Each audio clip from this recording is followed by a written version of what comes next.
c'est la limitation. Il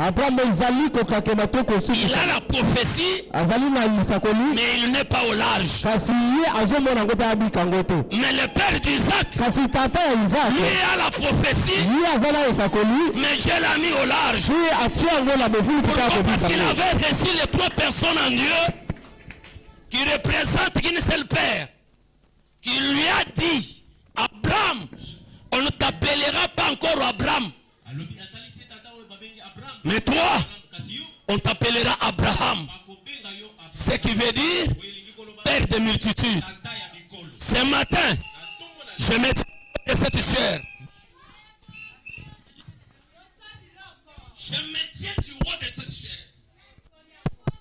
Comme un simple serviteur. Comme un homme que l'huile coulait sur lui. Au nom de Jésus-Christ de Nazareth. Le Dieu de Walesa. Que Dieu te mette au large. Tu réaliseras ce que tes parents n'ont pas pu réaliser. Tes amis t'appelleront vieux. Tes collègues t'honoreront. J'allais dire à une personne, lorsque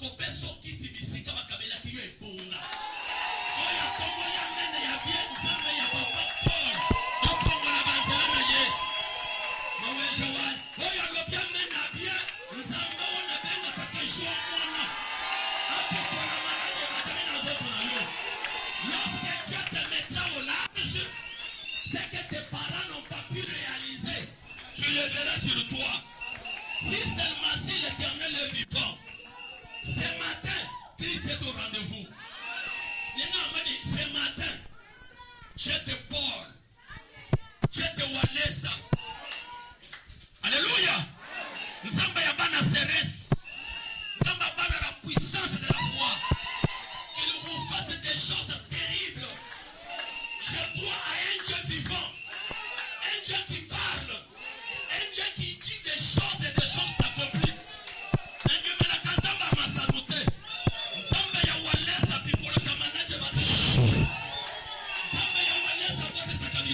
Alléluia. Amen.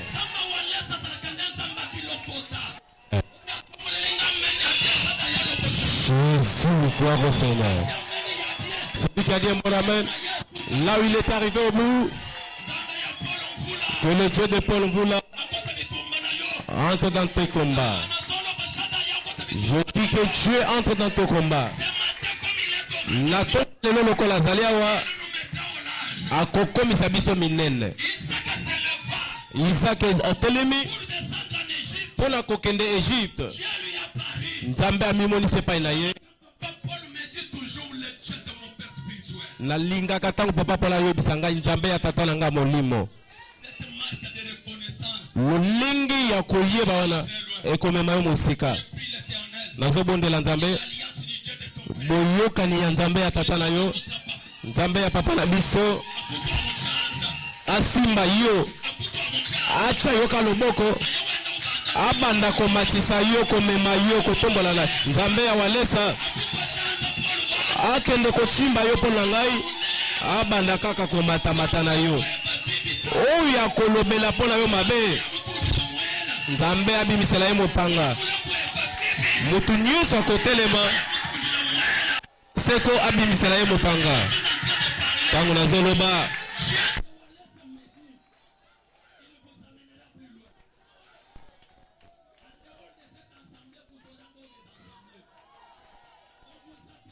Apôtre par vos amis. Vous assumerez des grandes responsabilités dans cette communauté. Je vous vois au cœur de votre Père. L'Éternel est vivant, le Dieu que j'ai servi depuis le bas âge. Pendant que je suis en train de parler, tous les combats qui se levaient des gauches contre Papa Paul, chargés de ça, Nzambe akozwa yango. Bango nyonso bakokweya. Pe bakopakatama bakopaluka. Parce que waseko azala bomoi. Mabongisi nyonso ya munguna. Tango na zolo banzambe azala kati ya kopanza yango. Moto akoki koganga moto. Moto. Que l'Éternel vous bénisse. Nzambe apambola bino.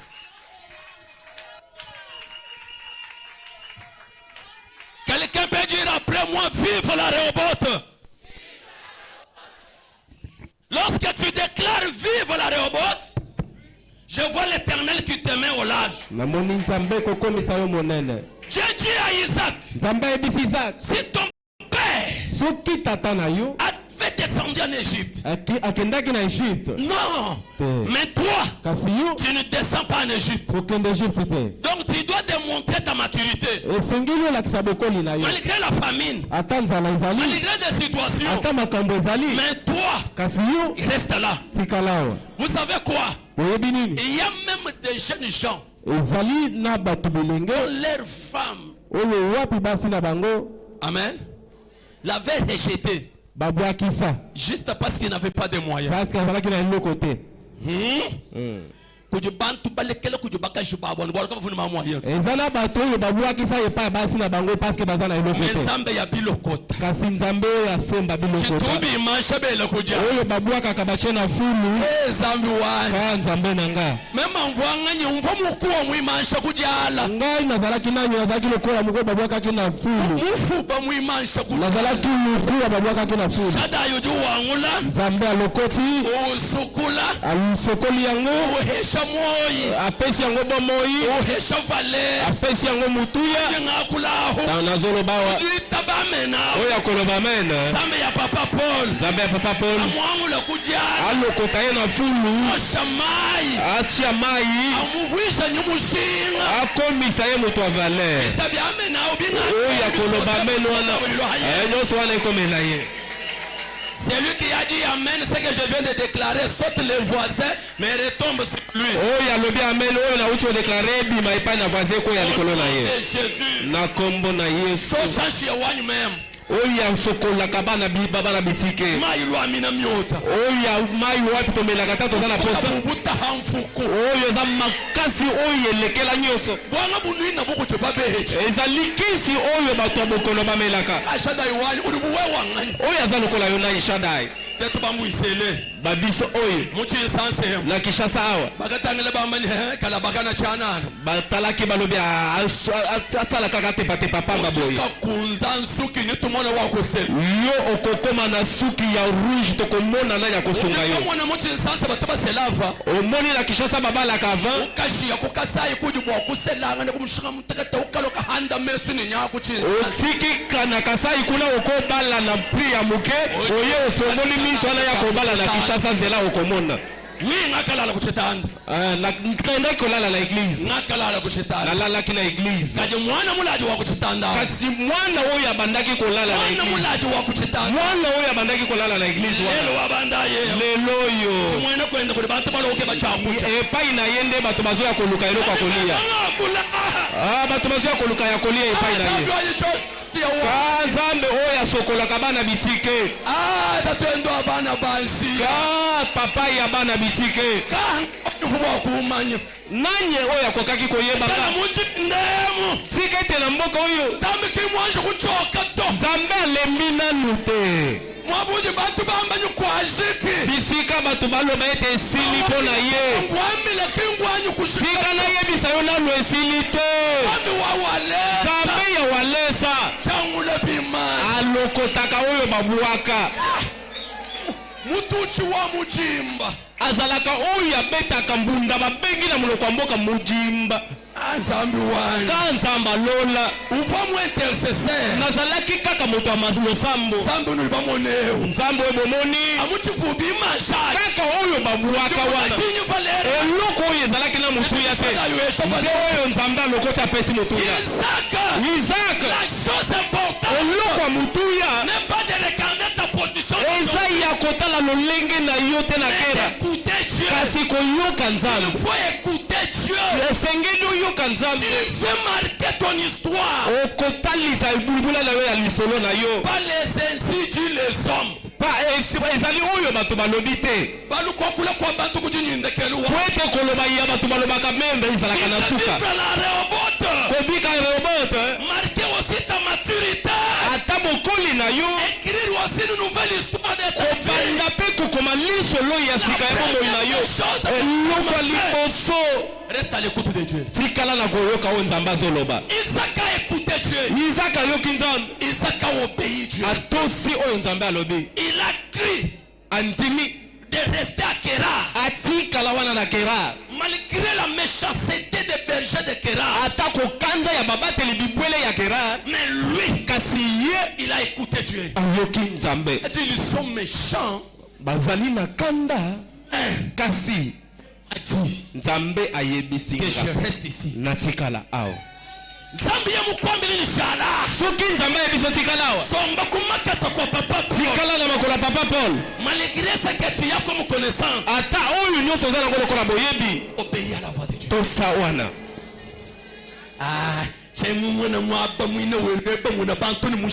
namoni esika na yo bazomona bato na valeur te. oyo ozoluka ezali mutuya to mituya. na eglize ya bino wana nazomona claire te.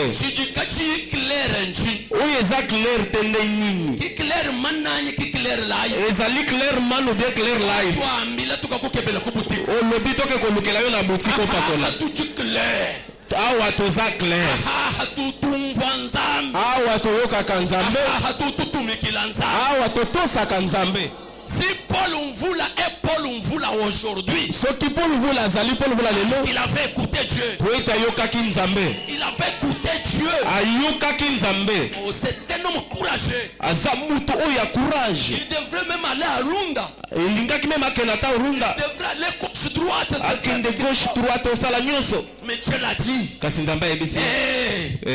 Toi reste ici. tikala. Moi l'éternel, ngai ya seko je serai avec toi. nakozala na yo. Ah, te voici. tala. Me voici. mimoni toza wana. Parce que lui pepe ye avait écouté. ayokaki.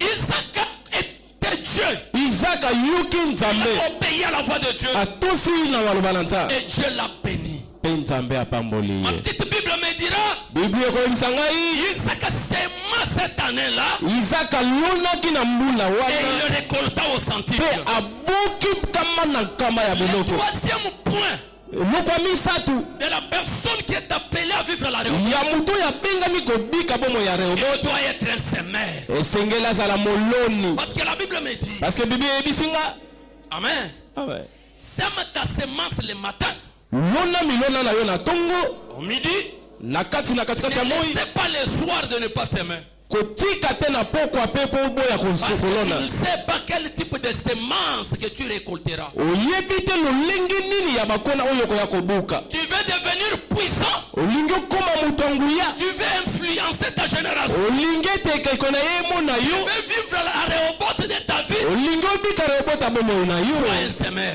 zala moloni.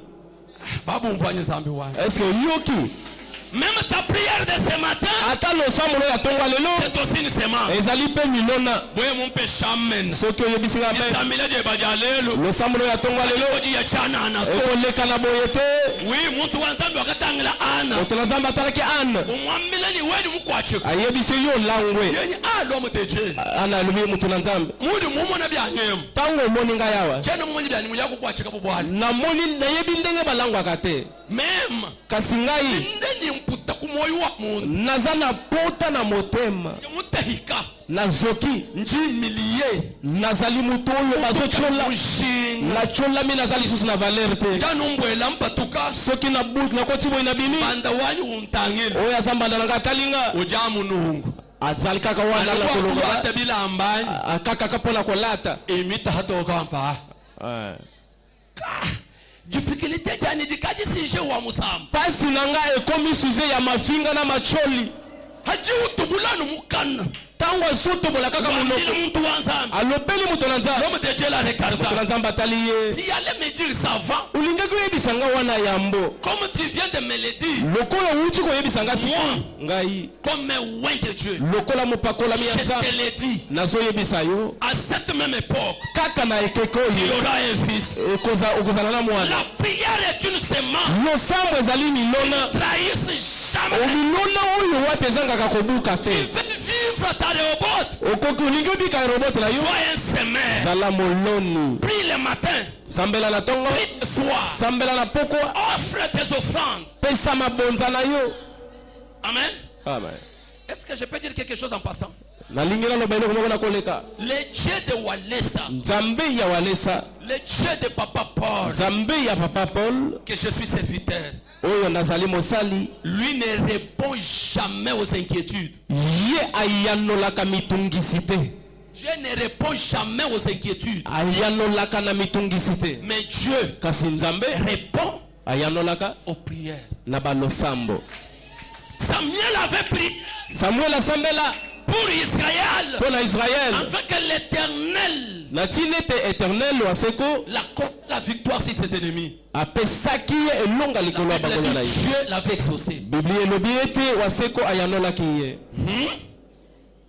Dieu répond à la prière. nzambe ayanolaka losambo. Oui, Moussamil. soki osambeli nzambe akosalela yo. Les jeunes hommes s'aimaient. mutu mwana mobali wana Après aloni avoir écouté Dieu, nsima ya koyoka nzambe après avoir obéi à la voix de nsima ya Dieu, kotosa oyo eza liloba na nzambe Dieu l'avait dit, nzambe ayebisaki ye j'accomplirai les serments que j'avais prêtés avec ton père Abraham. nakokokisa ndai oyo nalapaki na tata na yo Abraham. Parce qu'Isaac n'est pas un fils d'Abraham, Parce mais que- Isaac c'est un fils d'Abraham. parce que Isaac azali mwana ya Abraham te me ya Abraham. Alléluia. Gloire au Seigneur. Et alléluia. Amen. J'accomplirai tout ce que j'ai déclaré à ton père Abraham. nakokokisa oyo nyonso nalobelaki tata na yo Abraham. Pourquoi? mpo na nini? Parce que lui mpo ete ye avait obéi à ma voix. atosaki malako na Il y nga a l'obéissance paye. botosi efutaka Dans la vie, na bomoi restez obéissant. tikala moto ya botosi. Tu es devant ta mère. oza liboso ya mama na yo Ne lui parle pas comme ton ami. kolobela ye lokola moninga na yo te. Ne parle pas à ta mère comme tu parles à ta copine. kolobela mama na yo lokola olobelaka mwasi na yo to likangu na yo S'il te. te plaît, maman. pardon mama, S'il te plaît, maman. pardon mama, Est-ce que je peux avoir ça? nakoki kozwa Tu peux oyo m'accorder ça? okoki kopesa nga S'il oyo te plaît, maman. nabondeli yo Maman. mama. Il s'emballe dans l'autre. Dis à ton mari, moi je n'aime pas des choses comme ça. On est des universitaires.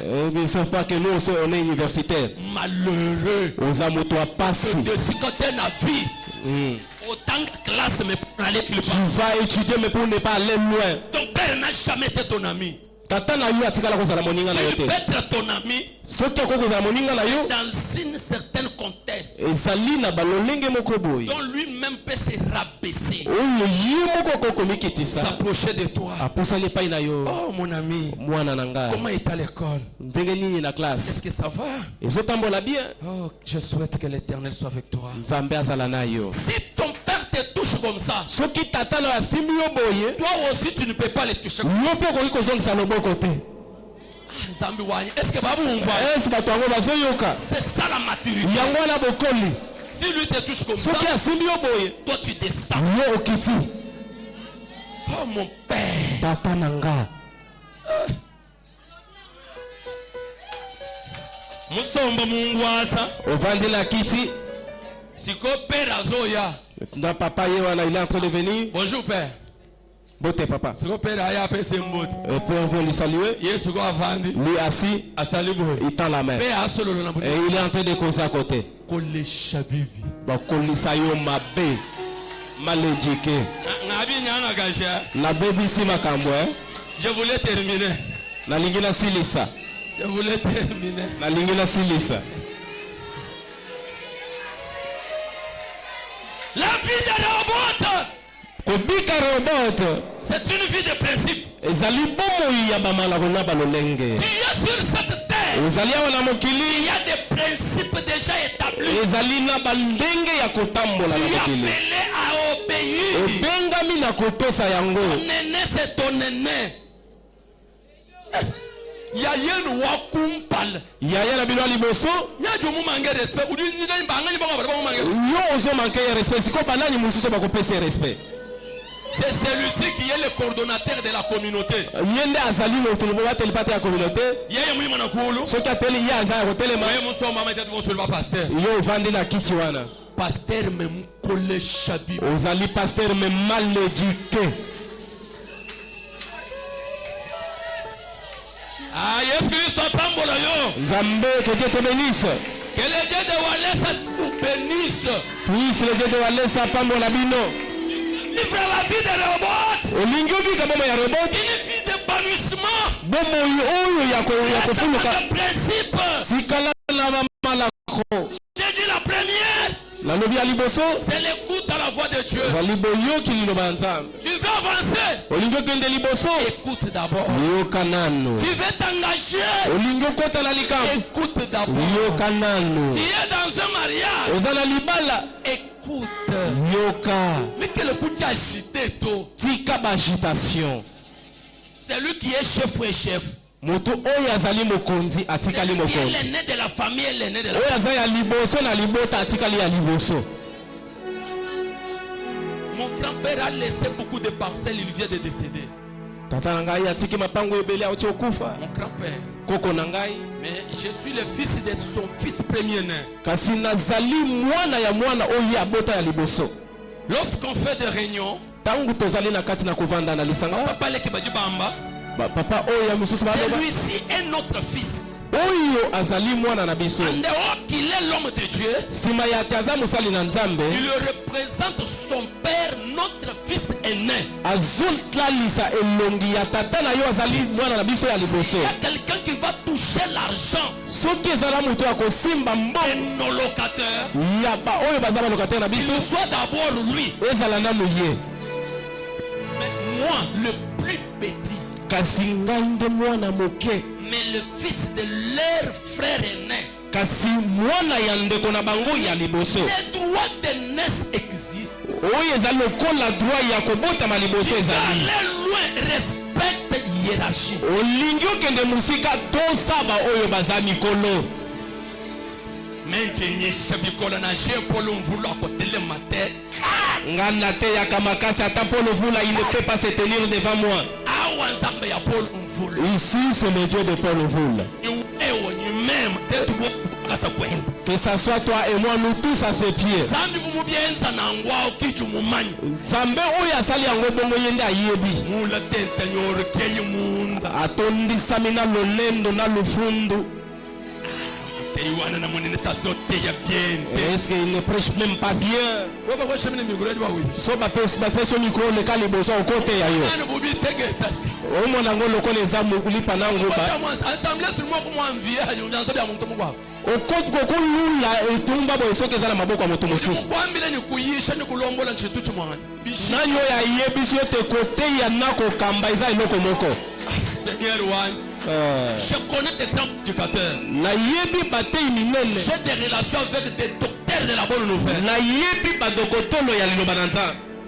Mais qui n'ont pas pu rassembler même personne. Kasi bakokaki kosangisa ata bato misato te. Si tu vois quelqu'un capable de vous réunir comme ça, soki omoni moto akoki kosangisa bino boye du respect. esengeli otosa ye oyo respecte ye. Ata olobi amene te.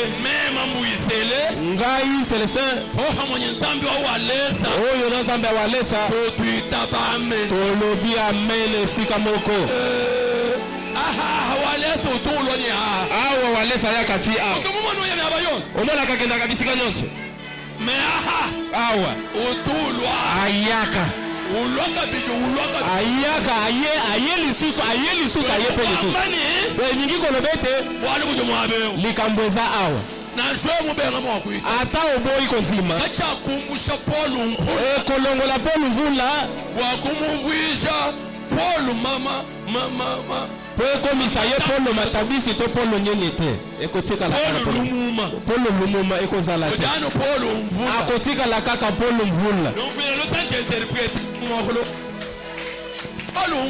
Selon moi, ça m'engage que moi,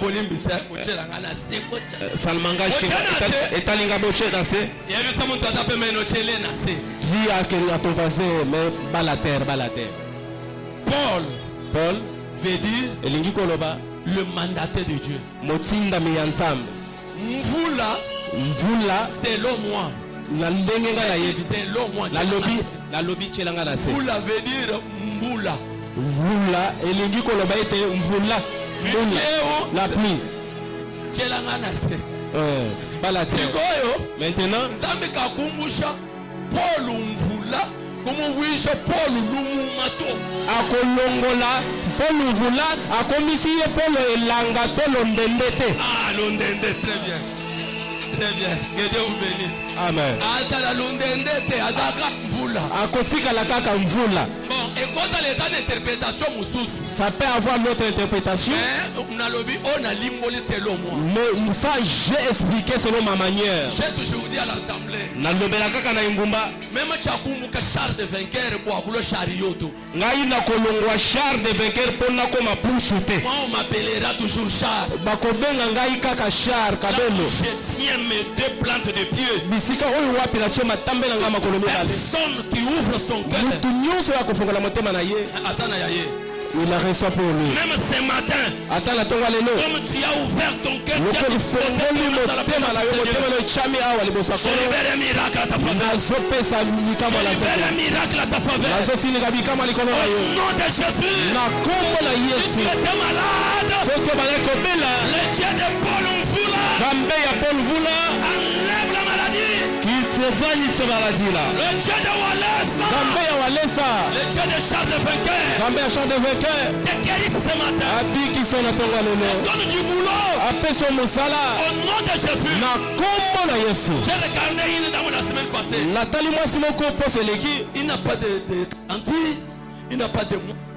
Il pleurait. Azana garantie te mbongo te kolela lela. Lorsqu'il me parlait, il pensait que j'allais lui donner de l'argent. Tango bandai kolo babalo ka isete na kopesa mbongo. Je le regardais. Nathalie. Je lui ai dit. Na ebisi. Est-ce que tu es là? Ozawana. Il dit Daddy, je suis là. Alobi nazali papa. J'ai dit ouvre un peu ton cœur. Alobi fongola motema na yo. Si ça passe 7 jours. Soki mokolo lelo eleki. Si 7 jours passent. Soki mokolo eleki. Que tu n'as pas reçu quelque chose. Soki mokolo soki poso mobimba to semaine moko eleki. Charles de Vainqueur. Nazal Charles de Vainqueur te. 2-3 jours après. Mokolo misatu sima. Il m'appela pour me présenter l'argent. Voilà ce que ton Dieu m'a donné. Je crois à un Dieu qui est fraye des chemins, même là où il n'y a plus de chemin.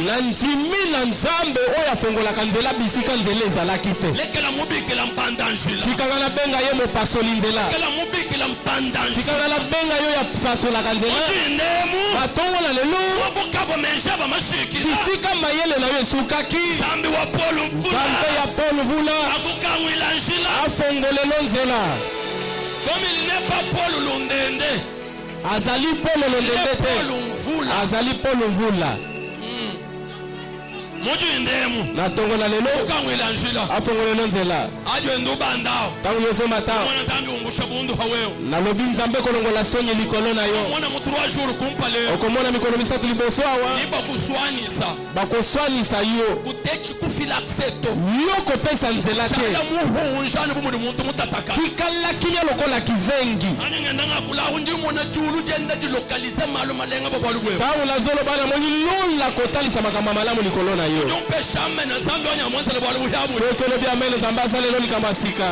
Alléluia. Gloire au Seigneur. Tangu la lobawa bangambila bazoye bisanga bwanyu kujumwana mukashumuko abo musalem etezala mwana mwasi moko awa. Amen. Amen. Amen. Ye mushala mukangula machimoso mengayisha biwa humu ukake bamu na amba jini jendangani makambu nyonso na uti kote ya wana abosani yango atikali ka fongoli matoi ayoka mwana mwasi yango kombo na ye nai. Alléluia. Amen. Mujindemu na tonga lelo shaka yukuteka mujala bana nzambe akokomi sona makambo minene. Lorsque tu resteras l'écoute de Dieu, tango kotikala na boyoki nzambe, lorsque tu obéiras à la voix de Dieu, tango kotosa maloba nza, sache que tu ne seras pas déçu. Yebete yo kakakema te. Troisième point, j'ai dit, tu dois s'aimer. Eloko misatu na lobi awa etesengeli olonda. Pour ce que tu veux devenir demain, pona oyo olingi okoma lobi, ne tarde pas. Yoko vanda te. Fais des semences sur ce. Lona likolo ya eloko wana. Oui, Dieu t'a parlé.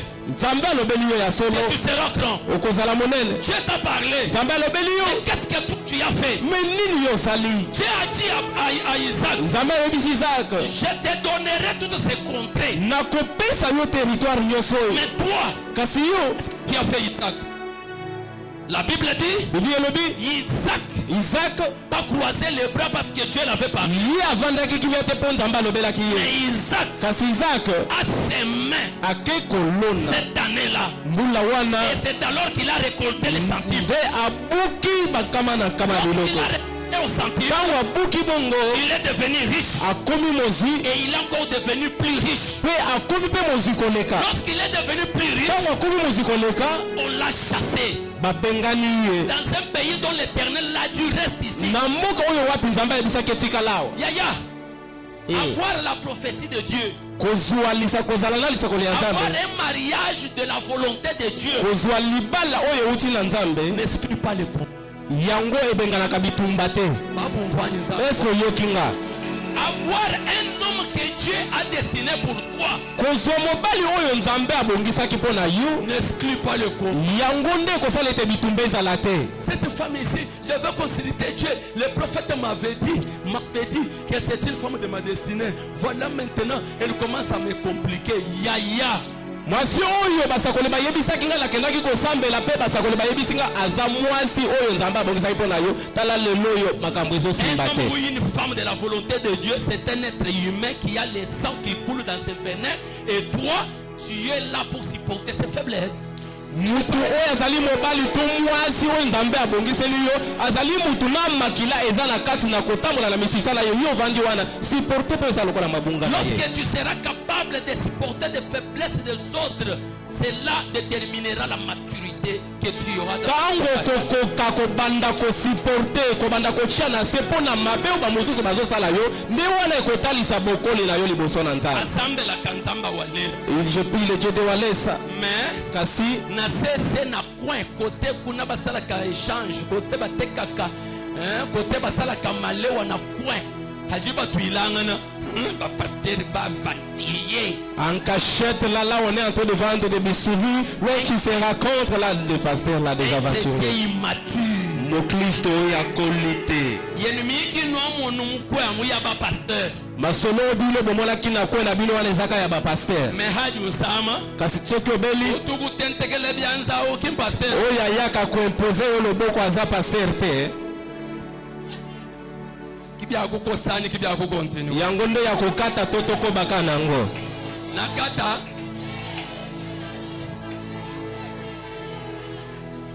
Alléluia. Gloire au Seigneur.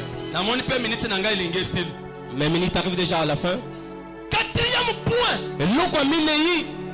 Quatrième principe Eloko tomba na minei. pour se mettre au large, Pona kokoma monene. c'est la détermination. ezali nde kotelema na likambo komona eshete. Écoute bien moi. Yokanga bien église. Ne lâche point. Kotika te. Un lâche Muto ya tikaka. n'héritera jamais le royaume de Dieu. Ye akomona bokonzi ya nzambe te. Dieu n'est pas d'accord avec des lâches. Nzambe asepelaka na ba oyo babangaka to batikaka te. Na moni pasteur na binango ça clair terre. Je vois ce pasteur là n'est pas clair. Mbala moko fongoli na zol. Du coup il ouvre grandement le nez. C'est vrai. On dirait ba yoka na terre. C'est comme s'ils ne s'attendent pas. Parce que wana nde biloko yo yela. C'est cette choses comme ça que j'étais venu pour quoi ici. Wana pour muninga ne zone l'église na bino wana. Tu ne vas pas, je ne veux plus à votre église. Kena buloji. Ozana kindoki Kaka ndoki. kwa mvute. Ndoki wana zo envoûté yo. Kaheshima chito. Kopesa ye matoi te. Mais c'est kenta que famille ça va pasteur. Ba pasteur bazaka boy. Mwambile ni arrière toi de moi. Yebisa ye sima na ngai satana. Sorcier. Ndoki. Il veut seulement te déconnecter de l'onction du Dieu de ton père. Alingi te ozala isika moko na mafuta ya nzambe atata na yo. Ne lui donnez jamais l'accès. Kopesa ye nzela te. Ne lâche point l'amour que tu as envers Dieu. Kotika te bolingo za na ngo liboso na nzambe. Le deuxième livre que je venais de donner. Eloko na kuta koloba mukanda mibale. Chronique chapitre 20 et le verset 20. De Chroniques 20 chapitre 20 Qu'a dit verset la 20. parole de Dieu? Dans le Bible na nzambe. Un très tôt matin, Josaphat se metta debout. Tongo Josaphat atelemi. Il dit Alobi au peuple d'Israël, na bato ya Israël. écoute-moi, Israël. Boyoka ngai Israël. Cérès, écoute-moi. Centre de réveil, écoutez-moi. Grande assemblée, la puissance de foi, écoute. Ensemble puissance de la foi boyokangai. Pour votre voyage de l'année 2026, Pona nini mopemo na yo ya mbula 2026? faites confiance en Dieu. Pona kolonga yango yo tia motema na yo na Sera Nzambe. fermé. Yo okolendisama. Pour vivre la Rehoboth, Pona kobika Rehoboth. faites confiance à Dieu. Pesa motema epai na Nzambe. Ne lâche pas la vie de prière. Yo kotika te bomoi ya Ne losambo. lâche point ta poste à l'église. Kotika te esika na yo na kati na église. Tu es partenaire, Oza partenaire. reste. Tikala wana. Tu es chanteur, Oyembaka. sois là avant. Zala moyembi yaka liboso. Et reste à ton temps, à ton poste. Tikala na esika na yo na eteni ya mabele na yo. Esika azali wana azoba na place alo bata lobito. Ayoki penza lokola baningisi ye baputone na misisa. Avandi na kati na église azolanda kaka lobile alobila.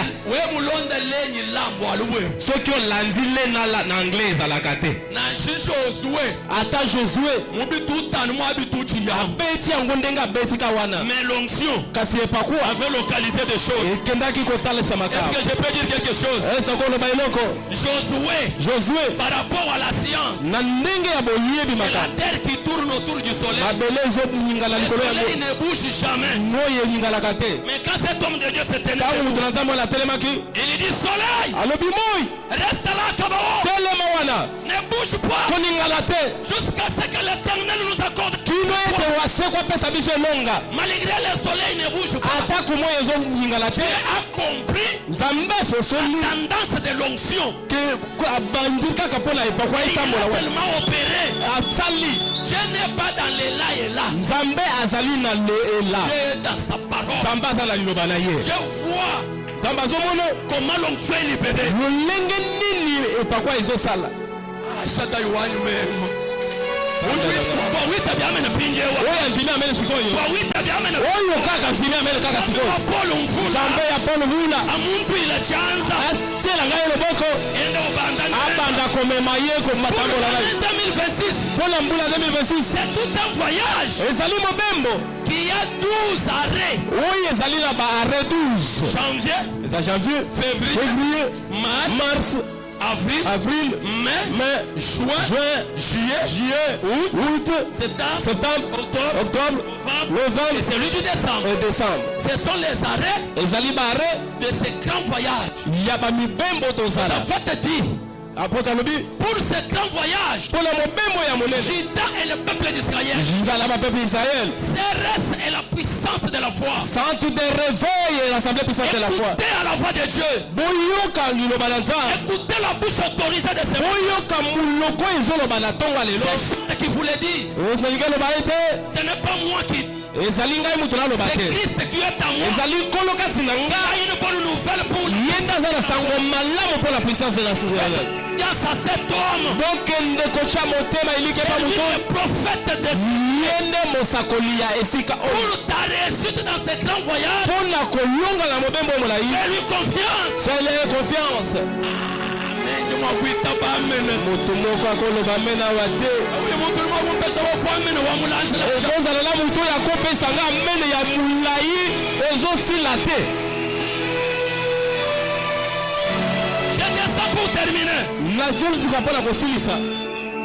Lorsqu'Isaac a semé Ntango Isaka aloni dans la vie, na bomoi, tu dois prendre à travailler avec détermination. esengeli oyekola kosala mosala na kotika te. Malgré des batailles, mais tu ne lâches point. Ata bitumba ezali, ata obstacle kasi yo ozotika te Malgré ozosala. la méchanceté de ton entourage, Ata kanda to koyimayima to kofingama biloko nyonso wana ya entourage na yo.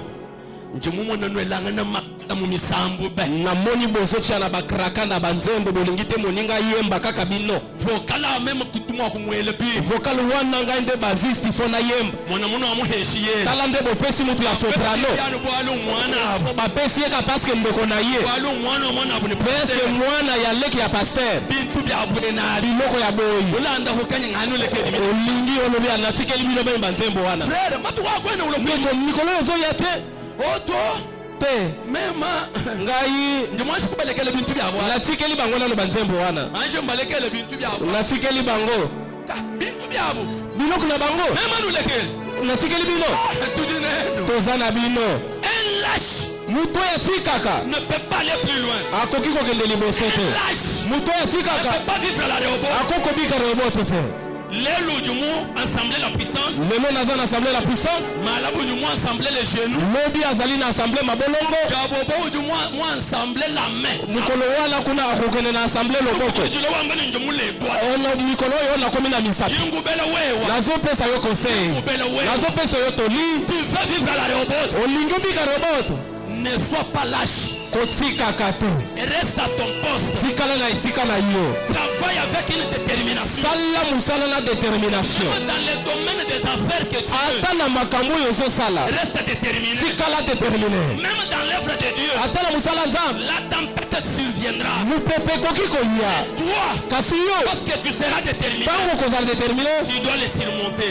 okoleka likolo nango Est-ce que je parle à quelqu'un? esi nalobeli moto moko Est-ce que je parle à quelqu'un? nalobeli moto moko Tu veux avancer. olingi oke liboso Fais ce que tu fais. sala oyo ozosala Que chacun est appelé à faire ce qu'il faut faire. parce que motu nyonso abengami na eloko oyo esengeli asala Écoute-moi. yokanga Si les années passées, soki bambula eleki tu travaillais avec négligence, obanda kosala mosala na ndenge il y esengeli avait te de lâcheté dans tout ce que tu faisais. obandaki kotika oyo nyonso C'est banasala une bonne nouvelle pour toi. kasi naza na sango malamu mpo na yo Veni te dire, naye koyebisa yo cette année, mbula oyo ne lâche point. kotika eloko te Cette année, mbula oyo même les maris qui est sur ton chemin, ata mobali aza na nzela na yo s'il n'a pas encore de moyens, ata ye kotemoigne nanu te lui qui connaît le destin, parce que ye nde ayebi bisika okosuka qui connaît l'avenir. moto oyo ayebi lobi Oh, lorsque je suis en train de ntango parler, naza na kati ya koloba les frères, oyo eza lokola milelo Jephthé me dit, oyo efute ezobisa ngai nous avons jeté notre frère toke kobwakisa ndeko na biso sans avoir la connaissance de sa destinée. toyebaki te ke lobi na ye ekozala ndenge nini Paul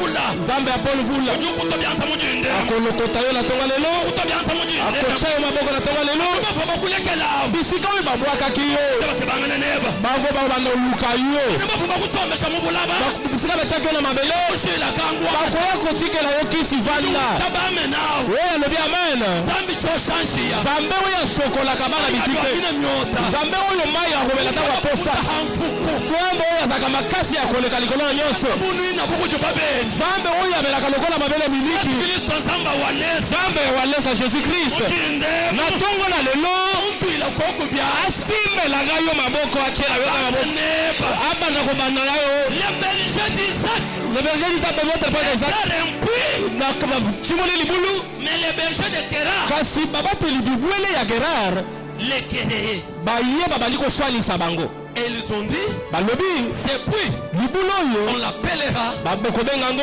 Tina.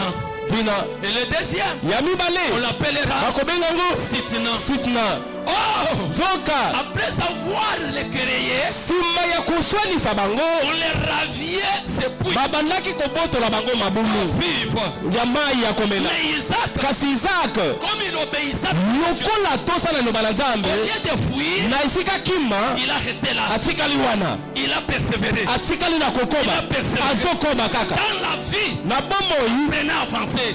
yekola kokende liboso Apprenez à travailler. yekola kosala mosala Si réellement tu as du talent, soki oyebi makambo moko boye ce talent n'est pas reconnu. yeba yango makambo soki bayebi yango Toi, te travaille seulement. yosala kaka On te cherchera. bakoluka yo mokolo Au lieu de s'inquiéter, na place ya omitungisa va à genoux. mifukama Inamba. Au lieu de s'inquiéter, na esika omitungisa va au genou. yaki okende na mabolongo Le Dieu de Walesa nzambe ya walesa et répond aux prières. ayanolaka losambo Ayanoloka na losambo. il répond à la prière Papa Paul, le Dieu de Paul répond à la prière Kamba Selembu ayanoloka na le Dieu de Selembouille répond à la prière dans la puissance. le Dieu de l'assemblée quand la puissance de pouvoir répondre à la prière T'inquiète pas. komitungisa te Ne pleure même pas. kolela pe te Prie seulement. bondela kaka Tu verras. okomona And just, nzambe akosala est-ce qu'on peut se mettre debout? soki tokoki Est-ce qu'on peut se kotelema mettre debout? tokoki kotelema likolo On a ravié tous les deux puits. babotoli bango mabulu nyonso mibale Il a persévéré. parceke akobi Il kaka a na eu koba le troisième puits. libulu ya misato emonani Sambi Wani. mon dieu Il a eu le troisième puits. azuli mulu ya misatu Et on a retrouvé une eau tellement vive. oyo wapi bakutaki penza mai ya peto Maya kazi. mai ya peto Mayu matoko toko. oyo eza pembe